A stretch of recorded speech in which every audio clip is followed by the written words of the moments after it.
తండ్రి, యోసేపు తండ్రి, నా కుమారుడా, నేనిక్కడ ఉన్నాను. యోసేపు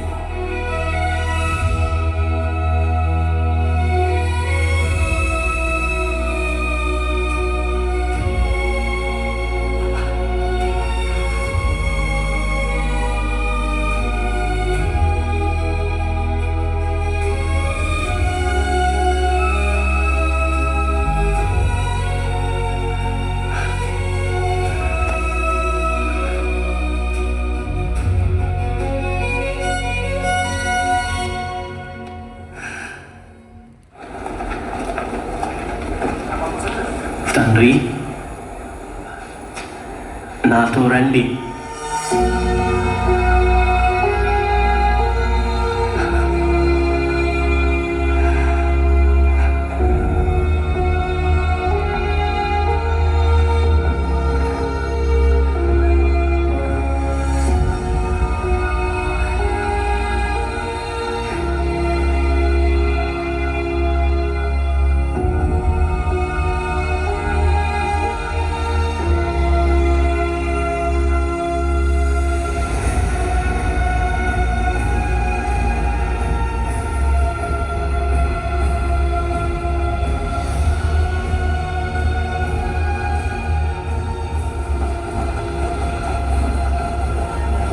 యాకోబు కరువు కాటకాల దేశాన్ని విడిచి వచ్చాడు.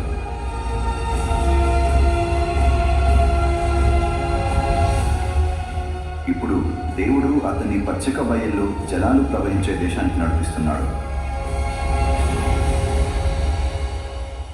యోసేపు, ఇది ఏ దేశం? తండ్రి, ఇది గోషేను, మీ కొత్త నివాసము. నా కుమారుడా, భిన్నంగా కనిపిస్తున్నాం, కానీ ఇప్పటికీ అంతే అందంగా ఉన్నాం.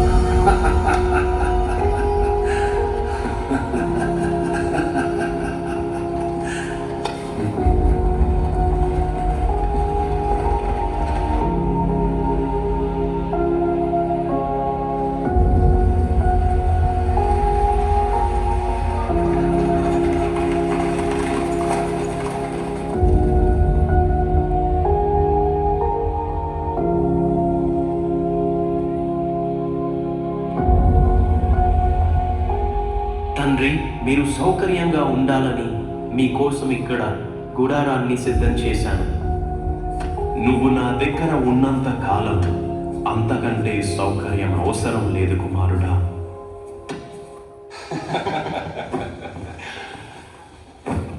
ప్రభు, మీ పాదాలపై ప్రయాణపు దుమ్ముని కడగడానికి అనుమతించండి.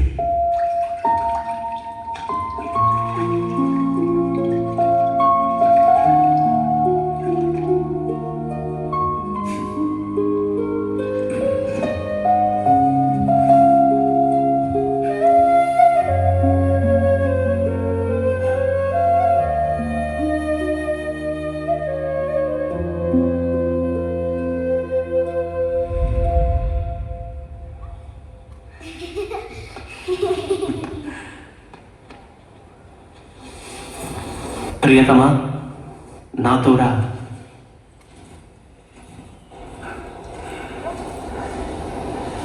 తండ్రి, ఈమె అసేనతు, నా భార్య, ఫరో నాకు ఇచ్చిన భార్య. వీరు మీ మనవళ్ళు మనష్షే మరియు ఎఫ్రాయిము. 22 సంవత్సరాల తరువాత యాకోబు తన కుమారుడు యోసేపును మాత్రమే కాదు, తన మనవులను కూడా మొదటిసారి చూస్తున్నాడు.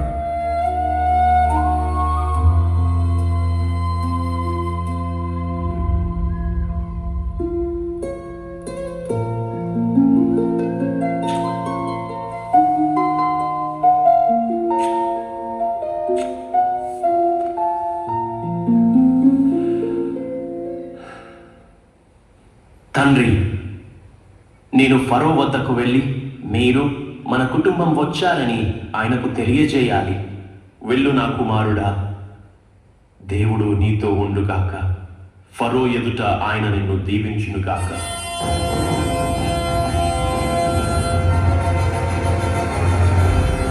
ప్రభువైన ఫరో, నా తండ్రి, నా సహోదరులు కనాను నుండి వచ్చారు.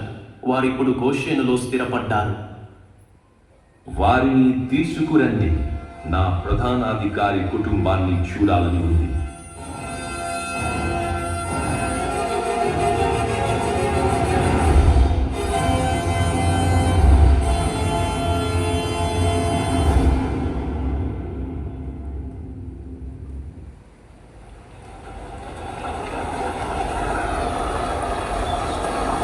ఫరో మిమ్మల్ని పిలిచి మీ వృత్తి గురించి అడిగితే నిజమే చెప్పండి.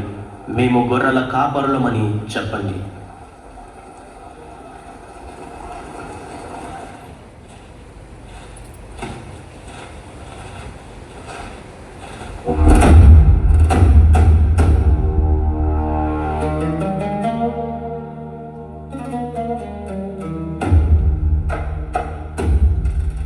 అతడు ఎందుకు ఏడుస్తున్నాడు?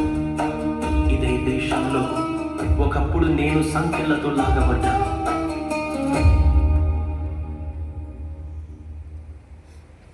ఈరోజు నా తండ్రిని ఫరో సమక్షానికి తీసుకువస్తున్నాను.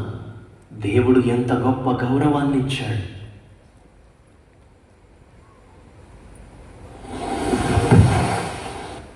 యాకోబు ఇలాంటి కుమారుణ్ణి కన్నందుకు కృతజ్ఞతలు.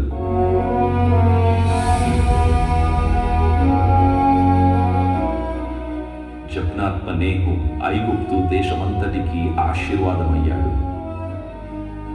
అతడు లేకపోతే ఈ దేశం మనుగడ సాగించేది కాదు.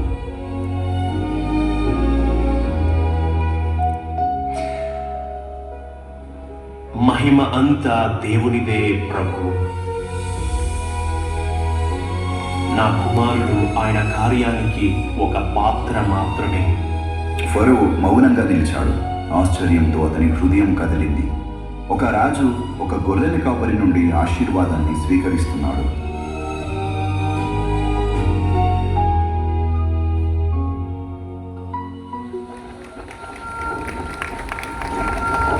ఒకప్పుడు యాకోబు కుటుంబం సవాళ్ళు, కష్టాలు, అనిశ్చితి మధ్య నడిచింది. కానీ ఇప్పుడు వారు సమాధానం, సమృద్ధి వైపు సాగుతున్నారు. ఇది యోసేపు చేసినది కాదు, దేవుడు చేసినది. ఎందుకంటే దేవుడు ఒక కాలాన్ని నిర్ణయించినప్పుడు ప్రతి అడ్డంకిని ఆశీర్వాదంగా మార్చి తన వాగ్దానాలను తన సమయాన నెరవేరుస్తాడు.